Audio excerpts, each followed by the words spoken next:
Segala puji milik Allah Subhanahu wa Ta'ala.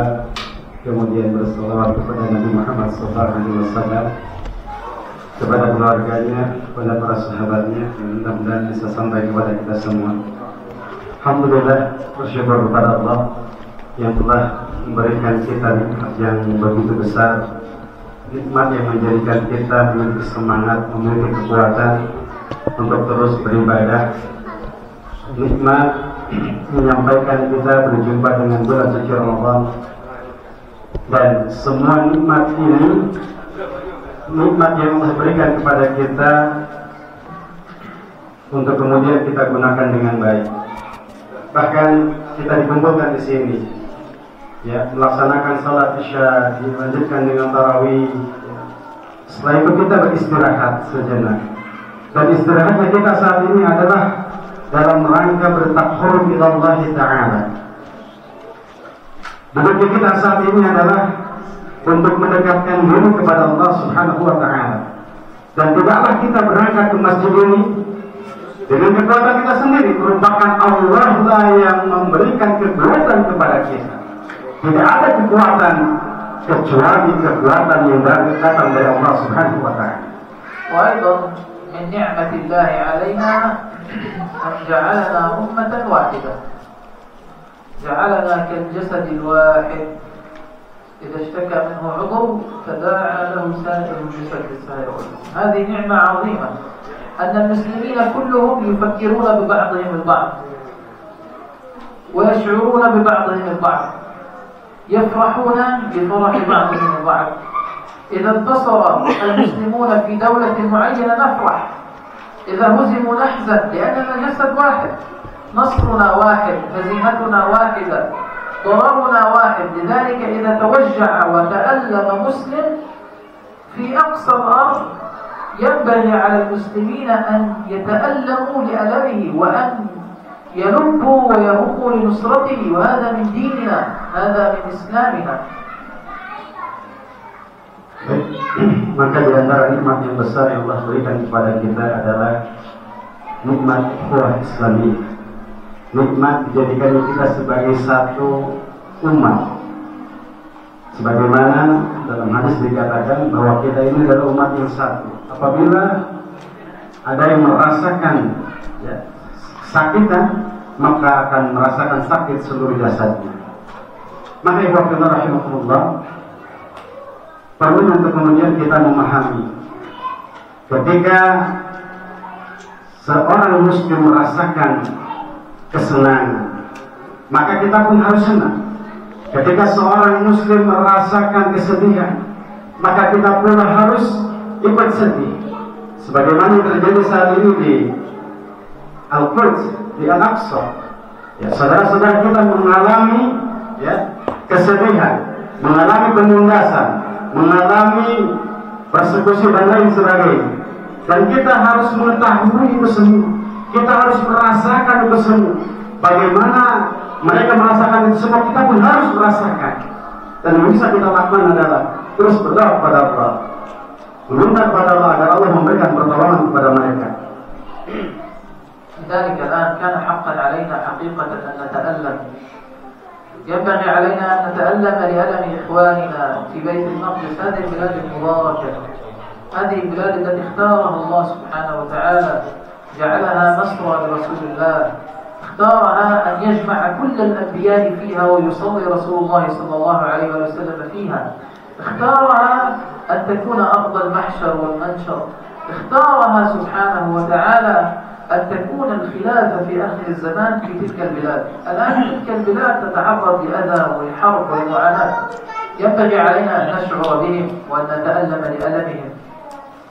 Maka perlu untuk kemudian kita sama-sama memahami, mengetahui tentang kedudukan Masjidil Aqsa, masjid yang dijadikan sebagai tempat Isra'nya ataupun Mi'rajnya Rasulullah SAW, masjid yang kemudian atau tempat yang kemudian dijadikan sebagai tempat berkumpul dan tempat terakhirnya kita sebagai manusia. Bahkan salah satu tempat yang kemudian dikatakan sebagai tempat berkumpulnya para nabi, Para nabi berkumpul di sana, melaksanakan salat diimami oleh Nabi kita Muhammad SAW. Ini adalah salah satu tempat yang begitu mulia. Namun saat ini tempat tersebut sedang dalam kondisi tidak baik-baik saja. Bagaimana tempat tersebut sedang mengalami penindasan, mengalami pengerusakan. Maka kita semua perlu untuk kemudian memahami tentang hal ini, karena ini bagian daripada agama kita bersama. لذلك نحن الآن نعيش بنعيم، ولكن هذا النعيم لا ينبغي ولا يجب أن ينسينا ألم غيرنا. نحن الآن نصوم، نتسحر ونفطر ما نشاء، ننام متى نشاء، ننام في بيوتنا، نتنعم على فراشنا، نأتي إلى المسجد نصلي على السجاد وفوقنا المروحة ويوجد التكييف. هذه كلها نعم من الله سبحانه وتعالى، ولكن إخواننا في غزة هذا لا يوجد الآن، كان يوجد في الماضي، أما الآن معظم المساجد دمرت، يصلون على الطرقات، يسكنون في بيوت من بلاستيك ونايلون. هذا حالهم، إن أمطرت عليهم يعني تدخل المياه إلى بيوتهم. هذا حالهم الآن، حصار كامل على أهل غزة. الآن يمنع دخول الطعام، يمنع دخول الأدوية، يمنع دخول أي شيء ينبغي أن يستعمله الإنسان لمعيشته، حرموا منه. كهرباء لا يوجد، طعام أحيانا لا يوجد شيء يفطرون عليه، يفطرون على الماء وإن وجد شيئا من التمر، وكذلك الأمر. هذا حالهم، وكل يوم يقتل منهم. لا يزال إلى الآن الطائرات تقصفهم، إلى الآن لا تزال الطائرات تقصفهم. لذلك أين نحن من تألمنا عليهم؟ Maka sudah sepantasnya kita bersyukur terhadap nikmat-nikmat yang Allah berikan kepada kita. Saat ini kita bersyukur Bapak Ibu sekalian, kita bisa melaksanakan saum, kita bisa sahur dengan keluarga, santap sahur dengan enak, kita bisa tidur di tempat tidur kita dengan nyaman, kita bisa merasakan dinginnya kipas angin, kita bisa merasakan dinginnya AC. Ini adalah nikmat-nikmat yang Allah berikan kepada kita. Namun ini tidak terjadi terhadap saudara-saudara kita di Gaza, Palestina. Bagaimana setiap hari mereka merasakan kesulitan. Mereka hidup di tengah-tengah kehancuran. Bahkan rumah mereka hancur, masjid-masjid mereka hancur. Mereka harus tinggal di pengungsian yang tempatnya itu terbuat dari plastik. Tidak sedikit di antara mereka sulit untuk mendapatkan makan berbuka dan selamat. Bahkan tidak sedikit tempat pengungsian mereka didatangi oleh air, karena memang kondisinya berdekatan dengan pantai. Ketika hujan turun, masuk semua air tersebut ke pengungsian. Bahkan tidak sedikit di antara mereka anak-anak yang meninggal di sana sebabkan kedinginan. Bahkan kondisi mereka sampai saat ini masih terus dibunuh, masih terus dihujani bom. Dan inilah kondisi Gaza sampai saat ini. Kondisi yang kadang-kadang kita tidak mengetahui. Mereka dipersulit untuk mendapatkan akses. Mereka diharamkan untuk mendapatkan kenikmatan. Dan inilah ikhwah kondisi terhadap saudara-saudara kita yang ada di Gaza saat ini. لذلك يا إخوان، رغم هذا الأسى ورغم هذه المعاناة ورغم هذه الحرب، إلا أنهم صابرون ثابتون. والذي يجعلهم يصبرون ماذا؟ ما الشيء الذي يجعلهم يصبرون ولا يتركون أرضهم؟ يستطيعون أن يواجهوا، يستطيعون أن يتركوا الأرض، وهذا الذي يريدونه اليهود، أن يتركوا أرضهم. يستطيعون أن يذهبوا ويعيشوا حياة كحياتنا، ولكن لا يتركون أرضهم. السبب أن دينهم وأمر الله عليهم يطلب منهم ذلك، أن يصبروا وأن يثبتوا. لذلك ترى المجاهدين إلى الآن يحملون سلاحهم داخل الأنفاق، إلى الآن يحفرون الأنفاق، إلى الآن يجاهدون ويناضلون في سبيل الله سبحانه وتعالى، لأن هذه الأرض غالية، أرض فلسطين، أرض بيت المقدس، أرض غالية يجب علينا تحريرها، لذلك هم يقدمون كل شيء من أجلها إرضاء لله سبحانه وتعالى. قدموا دماءهم، قدموا أطفالهم، قدموا نساءهم، خسروا أغلى ما يملكون من أجل تلك الأرض.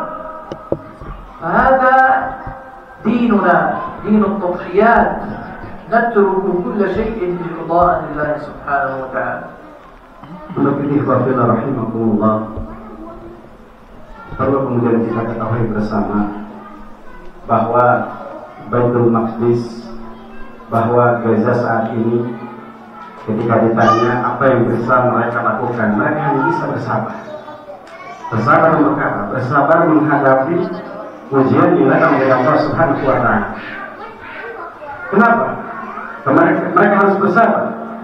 Ya karena mereka tidak bisa untuk kemudian meninggalkan tanah suci, tanah yang mereka cintai. Sebetulnya bisa saja mereka meninggalkan Gaza Palestina, namun itulah yang kemudian yang diinginkan oleh orang-orang Yahudi. Namun mereka meyakini mereka harus tetap tinggal di sana, mereka harus tetap bersabar, mereka harus berjihad, mereka harus terus melawan, karena sungguh tanah Palestina ini adalah tanah yang mahal, tanah yang dijanjikan oleh Allah, tanah yang kemudian terdapat di dalam Masjidil Aqsa, sehingga mereka mengorbankan nyawa mereka, mengorbankan darah-darah mereka, mengorbankan harta-harta mereka. Untuk apa? Hanya untuk menjaga kemuliaan Masjidil Aqsa, hanya untuk menjaga tanah suci yang mereka cintai tersebut. لذلك يا أخوان هم قدموا من أجل قضيتنا، هم ضحوا من أجل ديننا، هم يشترون الآن بأعمالهم جنة عرضها السماوات والأرض. ولكن أنا وأنت ماذا نقدم لتلك القضية؟ أولا هي قضيتنا ليست قضيتهم فقط. إيانا أن نظن أن تحرير بيت المقدس هو أمر خاص بالفلسطينيين، بل هو أمر خاص بالأمة كلها. هذه أرض للمسلمين، نحن مسلمون، الإسلام فوق كل شيء، كلنا تحت مظلة الإسلام. إذا واجب علينا نحن كمسلمين كأمة رسول الله صلى الله عليه وآله وسلم أن نتفكر كيف نحرر تلك الأرض من اليهود المغتصبين، أن نفكر ونعمل. لا أحد يقول لا أستطيع أن أقدم، كلنا نستطيع.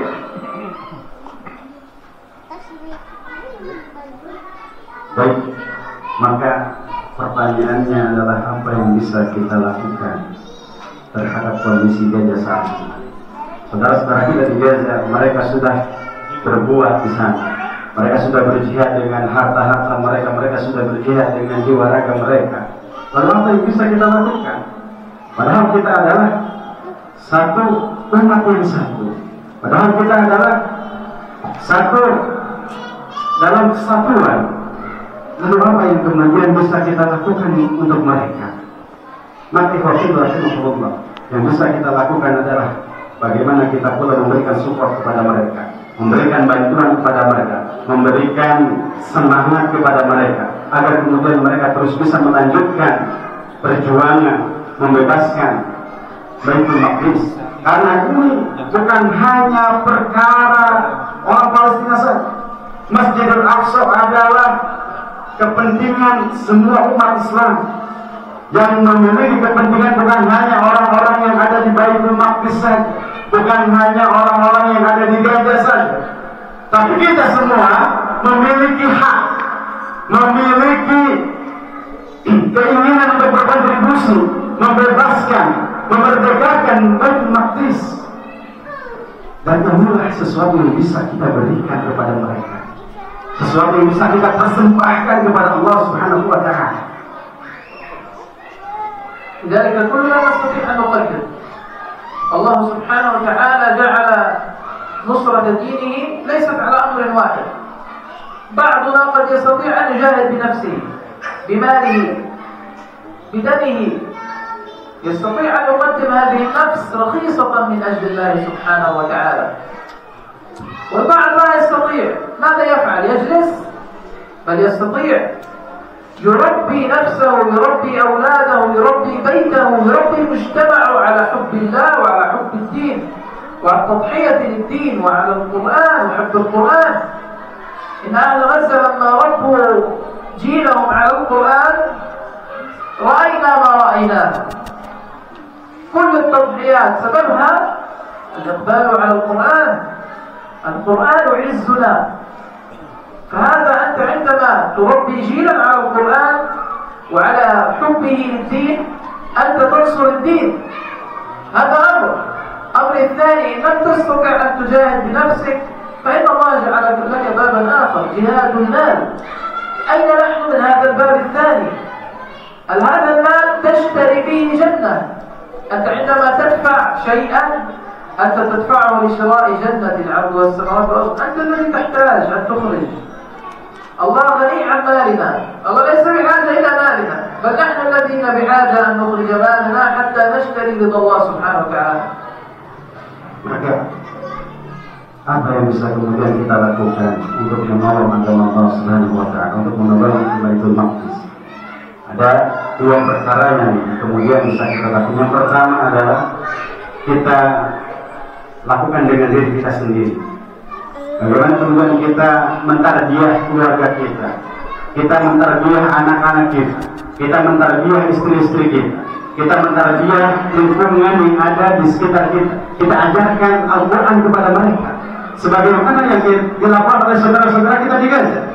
Mereka menjadikan Quran sebagai izzah, sebagai qudwah, sebagai pedoman mereka di sana.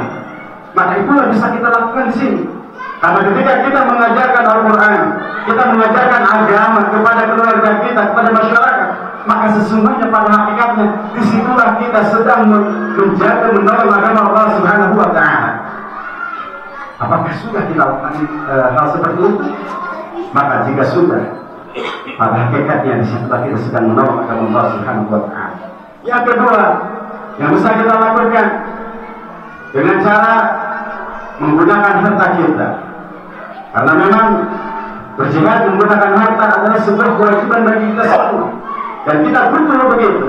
Karena untuk bisa mendapatkan surga Allah Subhanahu wa Ta'ala kita perlu tadhiyah, kita perlu pengorbanan, kita perlu membeli surganya Allah. Dan surganya Allah itu tidak murah, surganya Allah itu mahal. Surga Allah itu tidak gratis, harus dibeli. Kama fi ayat Allah ashtara Allah itu memberi jiwa kita, harta kita, diganti dengan apa? Dengan surga. Maka hal yang bisa kita lakukan membantu saudara-saudara kita, baik yang ada di Indonesia, baik yang ada di Gaza, Palestina, baik yang ada di Al-Quds. Jika kita tidak mampu dengan jiwa kita, mengorbankan jiwa kita, maka harta kita salah satu hal yang bisa kita perjuangkan untuk membeli surga Allah yang luas di seluruh langit dan bumi. لذلك نسأل الله سبحانه وتعالى أن يفرج عنهم وأن ينصرهم وأن يغير حالهم. نسأل الله سبحانه وتعالى أن يحرر المسجد الأقصى وبيت المقدس وأن يطهرنا من دنس اليهود قريبا بإذن الله سبحانه وتعالى، وأن يجعل لنا سهما ونصيبا، أن يكون لنا بذلك التحرير سهم، إما بأنفسنا، إما بمالنا، إما بكلمة، إما بدعوة، إما بإقبال على الله وبتوبة. المهم نسأل الله أن يجعل لنا سهما ونصيبا في ذلك. صلى الله على سيدنا محمد وعلى آله وصحبه أجمعين. والحمد لله رب العالمين. Rahimahullah. Beliau menyampaikan mudah-mudahan kita semua diberikan kemudahan oleh Allah Subhanahu wa Ta'ala untuk terus membantu saudara-saudara kita yang ada di Gaza Palestina, membantu saudara kita di Gaza Palestina tidak hanya dengan diri ataupun jiwa saja, tidak hanya dengan harta saja. Bisa kita lakukan dengan lisan kita, bisa kita lakukan dengan dakwah kita sebarkan kepada masyarakat. Kita sebarkan bahwa ada bumi Allah yang sangat mulia, ada bumi Allah yang begitu harus dijaga, namun saat ini sedang mengalami penindasan. Maka banyak sekali metode, banyak sekali cara agar kita mampu menyampaikan kondisi tentang saudara-saudara kita yang ada di Gaza Palestina. Mudah-mudahan kita bisa dipertemukan oleh Allah, berkumpul di Masjidil Aqsa, melaksanakan salat di sana. Amin amin ya rabbal alamin. Akhirul kalam, Allah yaqul bi ayyina ila ma fihi khairul lil Islam wal muslimin. Wassalamu alaikum warahmatullahi wabarakatuh.